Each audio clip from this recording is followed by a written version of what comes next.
இன்றைய திருப்பலி வாசகங்கள். பாஸ்கா 5ஆம் வாரம், ஞாயிறு. முதல் வாசகம். தூய ஆவி நிறைந்த எழுவரை தெரிந்தெடுங்கள். திருத்தூதர் பணிகள் நூலிலிருந்து வாசகம். அதிகாரம் 6, இறை வார்த்தைகள் 1 முதல் 7 முடிய. அக்காலத்தில் சீடர்களின் எண்ணிக்கை பெருகி வந்தது.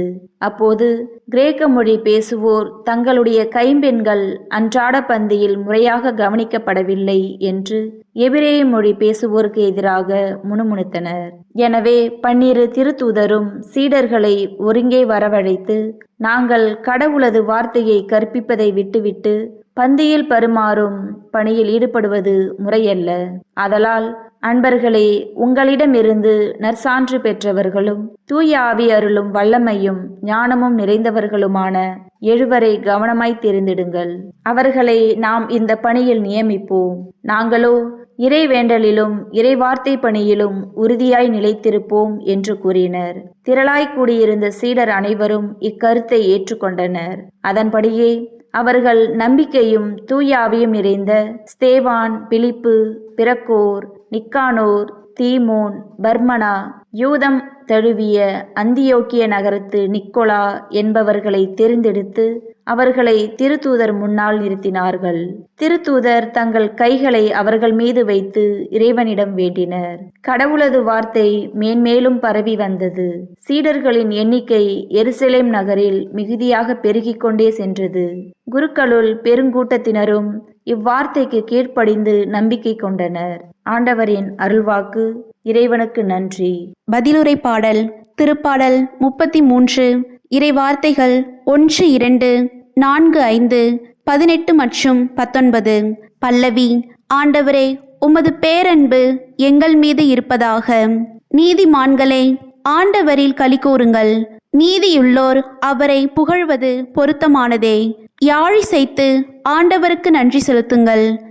நரம்பு யாழினால் அவரை புகழ்ந்து பாடுங்கள். பல்லவி. ஆண்டவரே, உமது பேரன்பு எங்கள் மீது இருப்பதாக. ஆண்டவரின் வாக்கு நேர்மையானது. அவருடைய செயல்கள் எல்லாம் நம்பிக்கைக்கு உரியவை. அவர் நீதியையும் நேர்மையையும் விரும்புகின்றார். அவரது பேரன்பால் பூவுலகு நிறைந்துள்ளது. பல்லவி.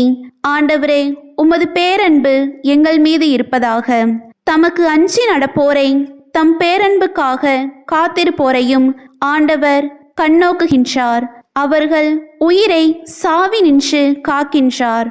அவர்களை பஞ்சத்திலும் வாழ்விக்கின்றார். பல்லவி. ஆண்டவரே, உமது பேரன்பு எங்கள் மீது இருப்பதாக. இரண்டாம் வாசகம். நீங்கள் தேர்ந்தெடுக்கப்பட்ட வழிமரபினர், அரச குருக்களின் கூட்டத்தினர். திருத்தூதர் பேதுரு எழுதிய முதல் திருமுகத்திலிருந்து வாசகம். பிரிவு 2. இறை வார்த்தைகள் 4 முதல் 9 வரை. அன்பிற்குரியவர்களே, உயிருள்ள கல்லாகிய ஆண்டவரை அணுகுங்கள். மனிதரால் உதறி தள்ளப்பட்டதாயினும் கடவுளால் தெரிந்து கொள்ளப்பட்ட உயர் மதிப்புள்ள கல் அதுவே. நீங்களும் உயிருள்ள கற்களாயிருந்து ஆவிக்குரிய இல்லமாக கட்டி எழுப்பப்படுவீர்களாக. இயேசு கிறிஸ்துவின் வழியாய் கடவுளுக்கு உகந்த ஆவிக்குரிய பலிகளை படைக்கும் தூய குருக்களின் கூட்டமாகவும் இருப்பீர்களாக. ஏனெனில் இதோ சீயோனில் நான் ஒரு மூலைக்கல் நாட்டுகிறேன். அது தேர்ந்தெடுக்கப்பட்ட விலை உயர்ந்த மூலைக்கல். அதில் நம்பிக்கை கொண்டோர் பதற்றமடையார் என்று மறைநூலில் காண கிடக்கிறது. நம்பிக்கை கொண்ட உங்களுக்கு அது உயர் மதிப்புள்ளதாக விளங்கும். நம்பிக்கை இல்லாதவர்களை பொறுத்தமட்டில் கட்டுவோர் புறக்கணித்த கல்லே முதன்மையான மூலைக்கல்லாயிற்று. மற்றும் அது இடறுதற்கல்லாகவும் தடுக்கி விழ செய்யும் கற்பாறையாகவும் இருக்கும். அவர்கள் வார்த்தையை ஏற்காததால் தடுக்கி விழுகிறார்கள். இதற்கென்றே அவர்கள் குறிக்கப்பட்டிருக்கிறார்கள். ஆனால் நீங்கள் தேர்ந்தெடுக்கப்பட்ட வழிமரபினர், அரச குருக்களின் கூட்டத்தினர், தூய மக்களினத்தினர், அவரது உரிமை சொத்தான மக்கள். எனவே உங்களை இருளினின்று தமது வியத்தகு ஒளிக்கு அழைத்துள்ளவரின் மேன்மைமிக்க செயல்களை அறிவிப்பது உங்கள் பணி. ஆண்டவரின் அருள்வாக்கு. இறைவனுக்கு நன்றி. நற்செய்திக்கு முன் வாழ்த்தொலி. அல்லேலுயா, அல்லேலுயா.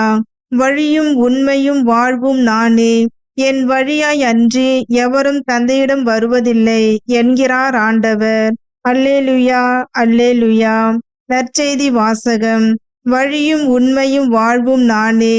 யோவான் எழுதிய தூய நற்செய்தியிலிருந்து வாசகம். அதிகாரம் 14. இறை வார்த்தைகள் 1 முதல் 12 முடிய.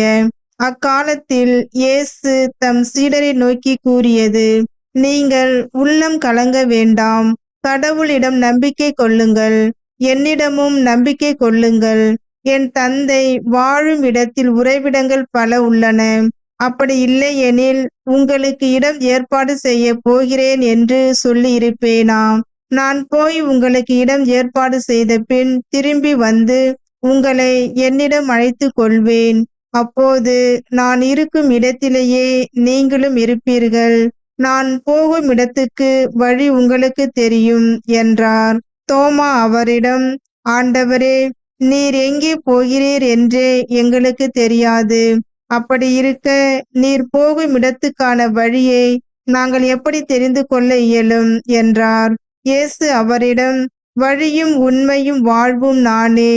என் வழியாய் அன்றி எவரும் தந்தையிடம் வருவதில்லை. நீங்கள் என்னை அறிந்திருந்தால் என் தந்தையையும் அறிந்திருப்பீர்கள். இது முதல் நீங்கள் தந்தையை அறிந்திருக்கிறீர்கள், அவரை கண்டும் இருக்கிறீர்கள் என்றார். அப்போது பிலிப்பு அவரிடம், ஆண்டவரே, தந்தையை எங்களுக்கு காட்டும், அதுவே போதும் என்றார். இயேசு அவரிடம் கூறியது: பிலிப்பே, இவ்வளவு காலம் நான் உங்களோடு இருந்தும் நீ என்னை அறிந்து கொள்ளவில்லையா? என்னை காண்பது தந்தையை காண்பது ஆகும். அப்படி இருக்க தந்தையை எங்களுக்கு காட்டும் என்று நீ எப்படி கேட்கலாம்?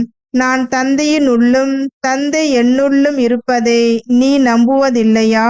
நான் உங்களுக்கு கூறியவற்றை நானாக கூறவில்லை, என்னுள் இருந்து கொண்டு செயலாற்றுபவர் தந்தையே. நான் தந்தையுள் இருக்கிறேன், தந்தை என்னுள் இருக்கிறார். நான் சொல்வதை நம்புங்கள். என் வார்த்தையின் பொருட்டு நம்பாவிட்டால் என் செயல்களின் பொருட்டாவது நம்புங்கள். நான் செய்யும் செயல்களை என்னிடம் நம்பிக்கை கொள்பவரும் செய்வார், ஏன் அவற்றை விட பெரியவற்றையும் செய்வார். ஏனெனில் நான் தந்தையிடம் போகிறேன் என உறுதியாக உங்களுக்கு சொல்கிறேன். ஆண்டவரின் அருள்வாக்கு. கிறிஸ்துவே உமக்கு புகழ்.